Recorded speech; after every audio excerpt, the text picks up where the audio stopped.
Nagbabalik po muli ang inyong lingkod at nagbabalita ng mga balitang dapat nating malaman dito sa ating bansa. Ito ang Balitang Pambansa. Ating ngang matutunghayan sa channel nito kung ano ang nangyayari sa loob ng ating gobyerno at syempre tumutulong na rin sa ating mga mamamayan na malaman ang katotohanan dahil mayroon tayong karapatan na malaman ang tunay na nangyayari sa ating bansa. Ngunit bago natin panoorin ang balita, huwag niyo pong kakalimutan na mag-subscribe sa ating channel at pindutin ang notification bell para lagi kang maging updated sa ating mga bagong videos na ina-upload araw-araw. At sa ating mga solid viewers naman dyan ay maraming salamat naman po sa walang sawang pagsuporta. At syempre, huwag din pong kakalimutan mag-iwan ng like at i-share ang ating mga videos. At kung mayroon ka naman pang opinion, ang ating comment section ay bukas para sa inyong mga hinaing. Ito na nga mga kaibigan, ating panoorin ang buong video. Salamat po muli and God bless!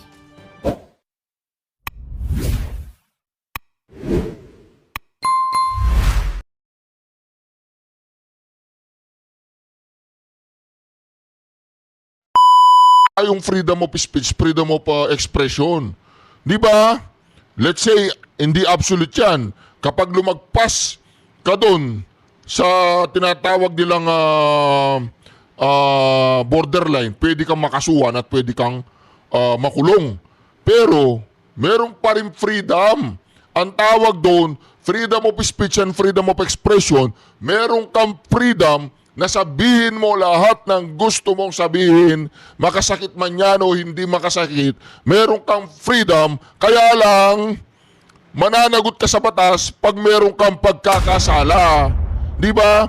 Ngayon, kung hindi ka na pala pwedeng magkamali sa sinasabi mo, dahil nga regulated ka, ito, ganyan, ganun.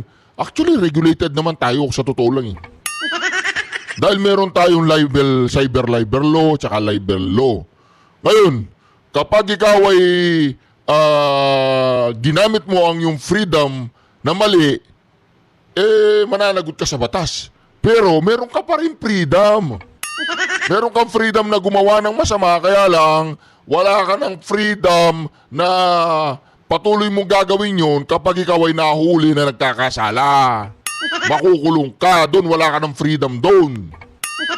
Pero sasabihin mo, re-regulate mo para hindi magkamali ang isang tao. Hindi yan, dictatorship yan. Di po ba mga reaction? Ito, pakinggan po natin ha.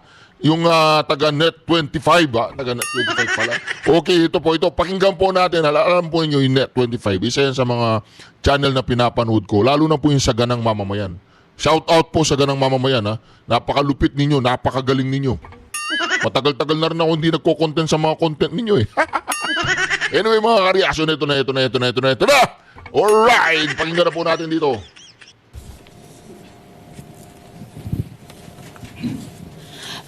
Yusek, kanina po nabanggit ni Acting Secretary J. Ruiz na I'm here po. Ang layo na tingin ko. Na kailangan po pag-aaralan yung pagkakaroon ng regulatory body sa social media para maiwasan po malabanan yung mga fake news. Can you elaborate po regarding dun sa kanya binanggit na medyo hindi po kasi masyadong kompleto kung paano po ang gagawin natin? Actually po, dapat makipag-ugnayan din po tayo, makipagtulungan po tayo sa mga mambabatas po natin, sa Kongreso. Kasi sila din naman po yung gagawa ng batas dito. Yung pong sinasabi natin na magkaroon ng regulatory body, sa palagay po namin ay napapanahon dahil tayo po sa mainstream media, tayo po ay sakop at nare-regulate po ng MTRCB. Kung tayo po ay miyembro ng KBP, meron pa rin po tayong KBP. So sa tingin po natin, sa ating palagay, ang pagkaroon ng regulatory body, separate na regulatory body for the social media, ay napapanahon din po para po maiwasan yung mga pang-aabuso. Hindi po natin pipigilan yung mga opinyon na naaayon naman po sa batas, kumbaga opinyon na lehitimo. Teka lang! Anong lehitimong pinagsasabi mo dyan, opinyon na pinagsasabi mo dyan? Kapag hindi ba angkop sa naratibo ninyo, ang opinyon ko ay hindi na tama? Di ba meron naman batas dyan na ang magsasabi yung batas na yan kung ang sinasabi ko ba ay libelous o tinatawag nating masyadong labag na talaga sa batas. Di ba meron tayong ganyan? Ano pang sinasabi ninyong regulatory na yan? I-regulate nyo kami. Ito man ay kritisismo, yan po ay dapat lang na irespeto. Oo, yun Pero pala iba po kasi yung sinasabi natin na paninira ng walang basihan at kung ginagamit man po itong mga troll army sa paninira, ibang usapin po yun. Dahil kung meron man po troll army pero ang advokasya nila ay magpalabas at mag-share ng tamang balita, hindi po yun pipigilan. Yun daw mga troll army na nagpapalabas ng tama at hustong balita ay hindi nila pipigilan. Kanino yung mga troll armies na yon na nagpapalabas ng tama at hindi masamang balita? Pero meron palang troll army na nagpapalabas ng... Ito, pakinggan po natin. Talagang boba yata. Ito, pakinggan po natin. Yan po ay dapat lang na irespeto. Hindi po namin ay napapanahon dahil tayo po sa mainstream media, tayo po ay sakop at nare-regulate po ng MTRCB. Kung tayo po ay miyembro ng KBP, meron pa rin po tayong KBP. So sa tingin po natin, sa ating palagay, ang pagkaroon ng regulatory body, separate na regulatory body for the social media, ay napapanahon din po para po maiwasan yung mga pang-aabuso. Hindi po natin pipigilan yung mga opinyon na naaayon naman po sa batas, kumbaga opinyon na lehitimo. Kung ito man ay kritisismo, yan po ay dapat lang na irespeto. O di ba? Irespeto mo yung mga kritisismo at reaksyon na katulad ng ginagawa ko na naaayon naman sa batas. Di ba? Pag sinabi kong bobo ka, Claire Castro, masama ba yun? Para sa akin, bobo ka. Para sa iba, matalino ka. Edi, wow. Di ba mga kareaksyon? Di ba? Ngayon, hindi ba kabubuan to sinasabi ni Claire Castro ngayon? Hindi ba kabubuan yan? Bakit ko masasabing kabubuan yan? Meron tayong batas. Meron tayong mga batas na nagsasabi kapag lumabag ka at sumobra ka doon sa freedom na binigay sa'yo ng Estado, ay mananagot ka. Ano pong problema ninyo? Tapos meron ka pang alam na mga patrol trolls army na sinasabi mo dyan na nagsasabi ng totoo. Pakinggan po ninyo ito, meron palang troll army, meron palang mga trolls na nagsasabi ng totoo. Hindi trolls ang tawag doon. Ang tawag doon, mga bayaran ninyo yun. Meron ba kayo mga bayaran? Tanungin mo si Tamba, tsaka si Bangag. Siya na mismo nagsabi meron siyang troll armies. Papalabas ko na naman ulit yun. Pero iba po kasi yung sinasabi natin na paninira ng walang basihan. What? At kung ginagamit man po itong mga troll army sa paninira, Oh. ibang usapin po yun. Dahil kung meron man po troll army pero ang advokasya nila ay magpalabas at mag-share ng tamang balita, hindi po yun pipigilan. Ang pipigilan lang po natin ay maabuso. Dahil po, kapag po naabuso ito, Oh. mayroon po itong effect sa taong maaaring siraan, maaari ang mga organisasyon, ahensya na maaaring siraan na walang basihan. Malaki pong impact ito, lalo na kung paniniwalaan ng mga tao. So mas maganda po talaga na magkaroon. Yun lang po ang aming suggestion.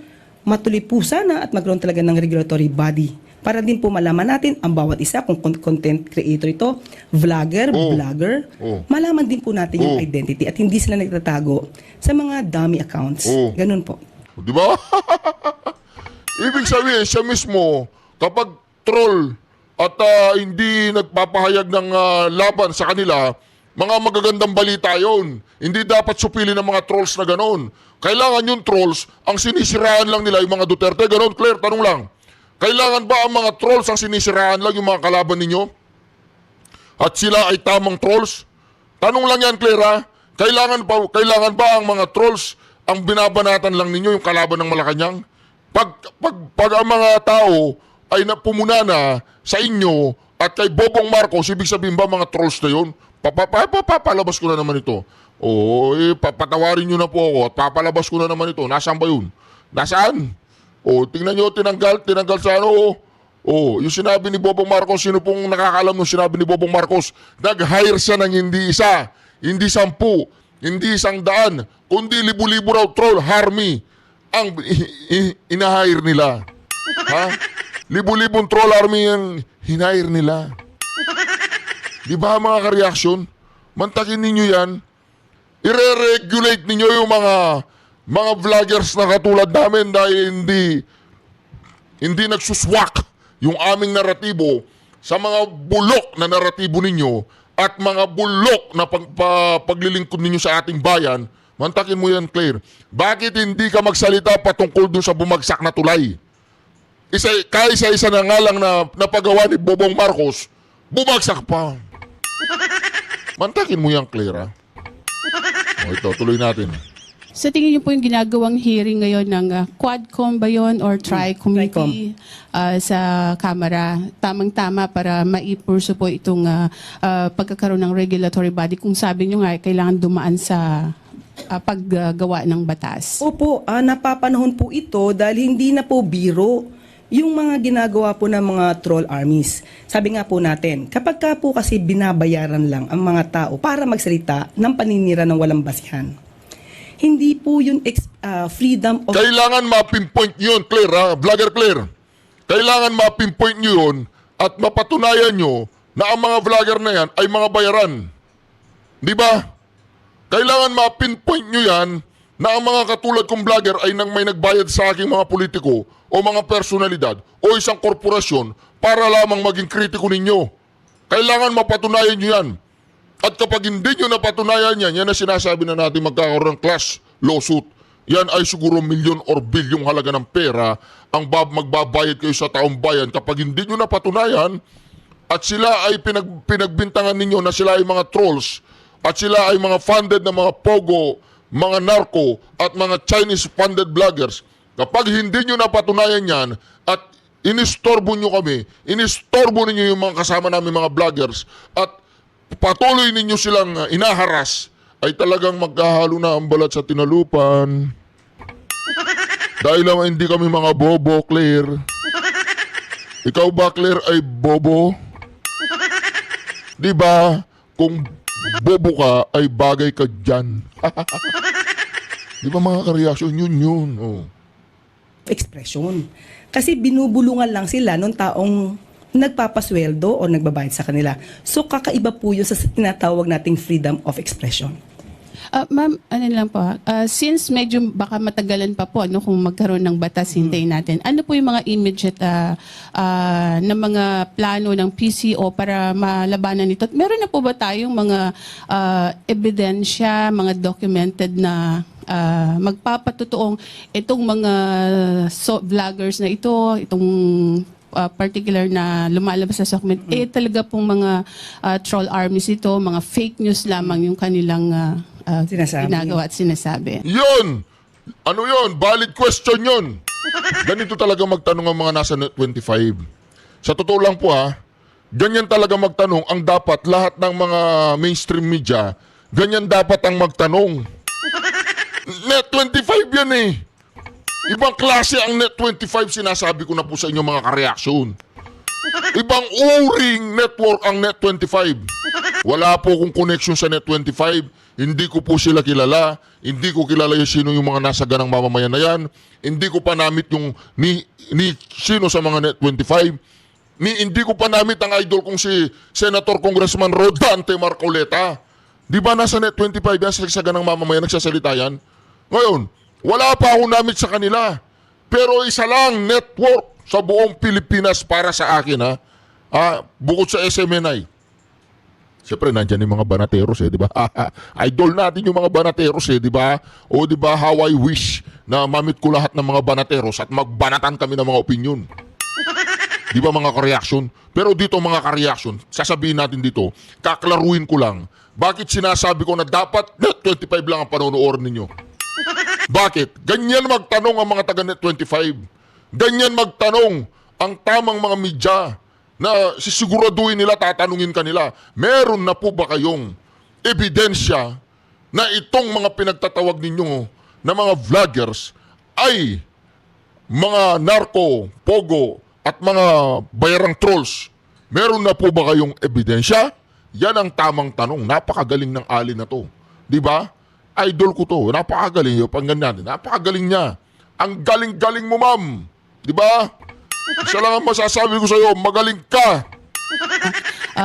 Ebidensya, mga documented na magpapatotoong itong mga vloggers na itong particular na lumalabas sa document, talaga pong mga troll armies ito, mga fake news lamang yung kanilang Sinasabi. ginagawa at sinasabi. Actually, syempre po, bago po tayo magbintang, alam naman natin, we have to presume them innocent until proven guilty. So, ang bawat isa po, kumbaga, i-verify muna po yan bago sa atin sabihin, ay, parte ka ng troll army. Kasi wala pa po tayong batas patungkol sa sinasabing troll army. Ito lang ay O, di ba? Di ba? Di ba mga ka-reaction? Until proven guilty. Pero tinrato nila yung mga vloggers doon sa TRICOM na yan, yung threesome ni, anong pangalan yan? Si Dan Fernandez. Mga ka-reaction, ha? Mga ka-reaction. Yung TRICOM na pinamumunuan ni Dan Fernandez, ha? Tsaka ni Barbers, na sila ang pasimuno sa mga narco, popogo, Chinese-funded vloggers na yan. Ano ang pupuba ninyo kung anong ginawa nila? Pina-show cause order nila. Pinail na nila ng subpina. Ang susunod nun, contempt na yun. Di ba mga karyas, una inimbitahan sila, hindi sila dumating. O show cause order, hindi sila dumating. O subpina, hindi pa sila dumating. O contempt, o kulong. Bakit nila ginaganyan yung mga tao na yun? Kung magpapatuloy lang sila sa kanila na babalangkas ng isang batas na magre-regulate sa mga vloggers. Bakit sila? Bakit sila ang pinagtatawag? Eh yung mga ibang mga vloggers yan na tinitira ang mga Duterte at mga PDP laban, na tinitira, katulad ni Claire Castro na critical sa mga Duterte at sa mga mga PDP laban, mga miyembro ng kabilang partido. Bakit sila hindi sila pinatawag yan, syempre alam mo naman. Di ba? Pero bakit mostly ay mga pinagdiskitan nila mga Duterte vloggers? Di ba? Pasalamat nga kayo dyan eh. TRICOM, hindi pumunta dyan yung mga vloggers eh. Hindi, pasalamat kayo, dinaan nila sa legal. Alam ninyo mga TRICOM kung pumunta dyan ng mga pinatawag yung vloggers, eh baka hindi kayo makasagot sa kanila eh. Sabay contempt pati kulong dahil nga hindi kayo makasagot. Di ba mga ka-reaction? Pangit yan, hindi maganda yan. Biglang ng PCO. Oh, yun, oh. Pipilitin po nating maayos po yan at mas isagawa na maayos. So far po wala pa kayong na-verify na masabi na ito talaga ay nagpapakalat ng fake news, ay troll army po itong mga ito. Wala pa po in particular pero inaaral po namin kaya po yung mga ibang mga sinasabi nating fake news ay atin pong sinasagot hanggat sa makakaya natin. So hindi naman din po kayo kabilang doon sa mga masasabing nagpapakalat din ng fake news since wala naman po palang mga verified batayan yung inyong mga sinasabi. Ganito po yan. Wala palang batayan ang sinasabi mo eh. Eh, di ibig sabihin, fake news ka. Oh. Ano kaya sagot dito ni Claire? Sinabi po nating fake news. Alam niyo po na meron na kayong naging basihan. Fake news. Alam na natin kasi may dokumento. Halimbawa, sinabi ko po, si Miss Pia ay dalaga. When in fact, there's a record na she's married. So, sinabi ko, dalaga yan. Is that fake news? Of course, kasi may batayan. So, bago naman po namin sabihin na fake news, dapat meron po kaming batayan. Oh, wala pala kayong batayan eh. Anong ginagawa nyo dyan? Maghanap muna kayo ng batayan ninyo. Tama yung sinabi ng alien. Galing niyo. Pakinggan natin.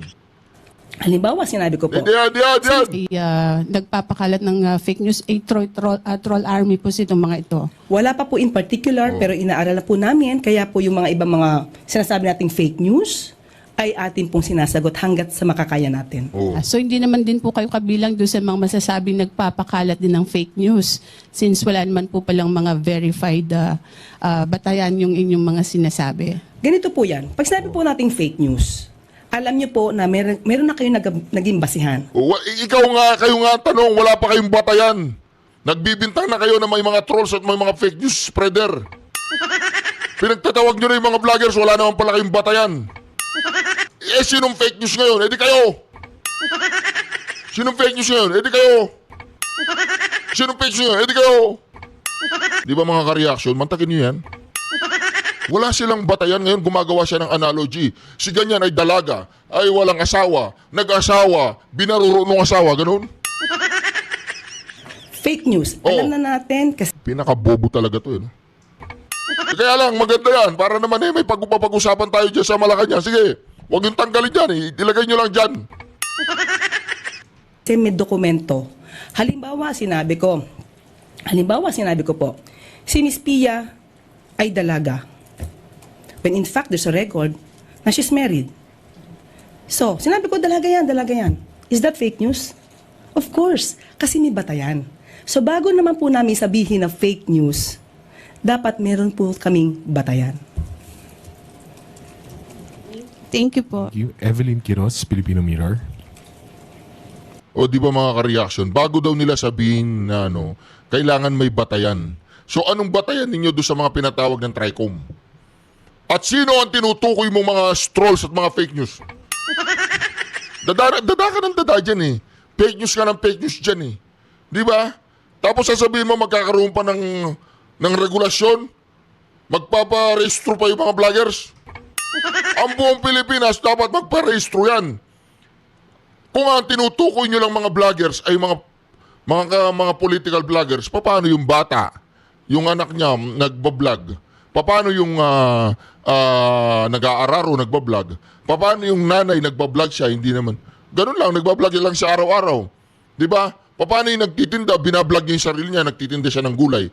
Magpaparehistro pa yun? Eh, vlogger din yun eh. Vlogger din yun eh. O sasabihin mo, hindi sila fake news eh. Eh, sasabihin niya, di ba, yung tinanim niyang punong kahoy, pagkatanim niya, umani na siya. Di ba marami nagbablog na ganyan? Nagtatanim siya ng saging, tapos humani na ng saging in the same time. Di ba fake news yun? Di ba hindi naman pwede yun na katatanim lang eh, nag-aani na? Di ba? O sino nagsabi nun? Si Bobong Marcos. Ngayon, ginagaya siya ng buong Pilipinas na kumukuha sila ng saging na may bunga, tinatanim nila, tapos at the same time, inaani nila. Oh. Di ba? Yung fake news yun eh. Walang batayan yun na pagkatanim pa lang, nag-aani ka na. Tapos sasabihin mo sa social media, yung mga pumuntang sundalo dyan sa may KOJC, walang mga baril. Sino fake news ngayon? Sinabi ni Bobong Marcos yun. Wala daw mga baril. In fact, in the first place, ay talagang fully armored sila. Parang pupunta sila ng Iraq. Parang lulusob sila sa Marawi ganoon. Di ba fake news yun? Oh. Marami bang fake news sa sinabi ni Bobong Marcos? Marami bang fake news? Oh, ano sabi niya? Ibababa ang presyo ng bigas, tumaas. Oh, fake news. Sabi niya, babangon muli. Oh, lahat tayo ngayon nakadapa. Di ba mga ka-reaction? I-re-registro mo. Yung mekaniko, nagbablog siya. Binablog niya yung mekaniko. Hindi yung mekaniko ni Monica, yung mekaniko ni Monico, hindi yun. Yung mekaniko nagbablog. Eh yung vlog na fake news na sinabi niya, ilagyan mo lang ng konting tubig yung makina, under na yan ng walang tigil. Fake news yun, di ba? Eh pati yung kasama yun, kailangan. Hindi lang yung mga Duterte vloggers. Ang dami dyan nagbablog. Yung mga pa-TikTok na ganyan. Pa-kembot-kembot. Vlog din yun eh. Pati yun, ipaparehistro mo yun. Oy, magparehistro ka kung may kembot-kembot ka dyan. Ganun ba yun? Hindi kasi alam po ninyo, yung sinasabi ng mga to is purely nakapokus po sila sa mga Duterte vloggers. Nakapokus po sila sa mga vloggers na hindi nila makontrol. Di ba? Eh, paano yung mga binayarang vloggers dyan? Yung mga vloggers na bayad dyan?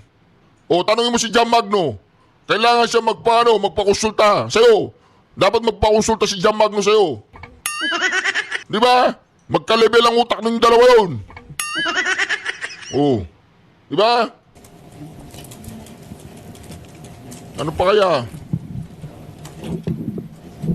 Good morning, Yusek. May mga lugar po sa bansa na nakararanas ng mataas na heat index gaya ng Palawan, Nueva Ecija at ibang parte ng Quezon City.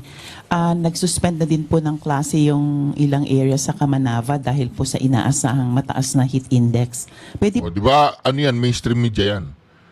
Doon sa fake news dahil nasilat sila, i-hit index naman ang pag-uusapan. Huwag natin pag-usapan yung hit index, pa-aircon nyo yung mga school. O imbis na gawin yung akap, AIX, tsaka mga pinamimigay nyo at kinukurap ninyo, lahat ng eskwela sa Pilipinas ipa-aircon ninyo. Yan ang solusyon. Hindi yung cancelan ninyo yung klase. I-cancelan ninyo yung klase. I-cancelan ninyo yung klase. Yung mga kabataan ay nagsasakripisyo dahil sa pagnanakaw ninyo. Yung mga kabataan natin sa high school, sa elementary, na mga public school, o kahit sa college, nagsasakripisyo sila. Yung DepEd, nagsasakripisyo sila. Makinig kayo. Dahil sa pagnanakaw ninyo, bakit hindi nyo ipa-aircon lahat ng mga eskwela sa Pilipinas para kahit uminit ng uminit, walang problema ang mga anak natin. Malamig ang kanilang mga classroom. O ngayon, uminit, cancel ang klase, umulan, cancel ang klase.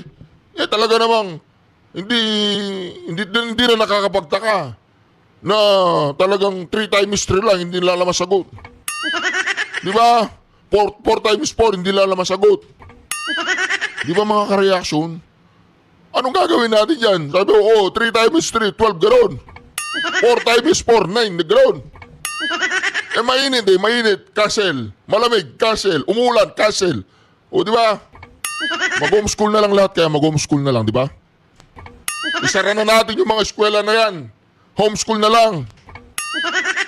Di ba? Total, hindi naman sila nakakapasok na maayos eh. Dahil sa mga korap. Tapos yung mga anak ng mga punyat, ang mga korap na opisyalis ng gobyerno na yan, nag-aaral sila sa mga exclusive school. Nag-aaral sila sa ibang bansa.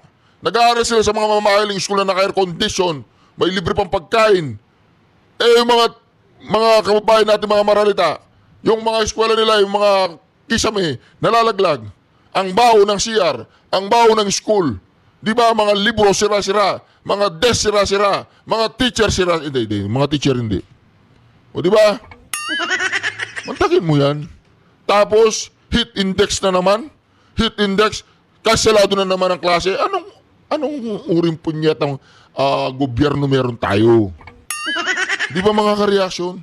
Yung mga akap-akap na yan, AIX, tatanungin natin ng taong bayan, willing ba kayo na wala ng tupad, akap, AIX, basta lahat ng mga eskwela sa Pilipinas ay air condition para sa ating mga kabataan? Willing ba kayo doon?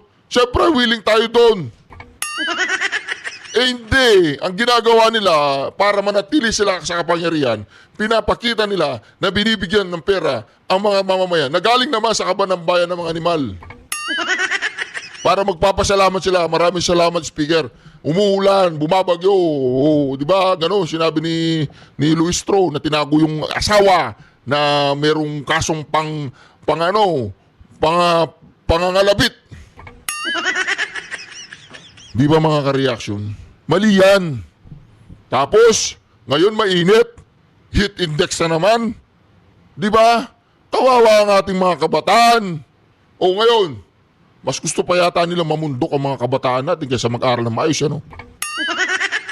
Eh kasi lumalakas ang lumalakas ang ugong ng mga makakaliwa. Anyway mga ka-reaction, napakaganda po ng pinakita po ditong tapang ng isang nasa Net25. Isang reporter ng Net25 ay namayagpag sa kalagitnaan ng press con. Palagay ko hindi natatanungin yun. Diba, sinashoutout ko po yung saganang mamamayan. Idol po namin kayo dito sa Reaction TV page. At yung Net25, the best. Tabi yung SMNI, the best. Mga Banateros, the best. PH Update, the best. The best po lahat yan mga ka-reaction.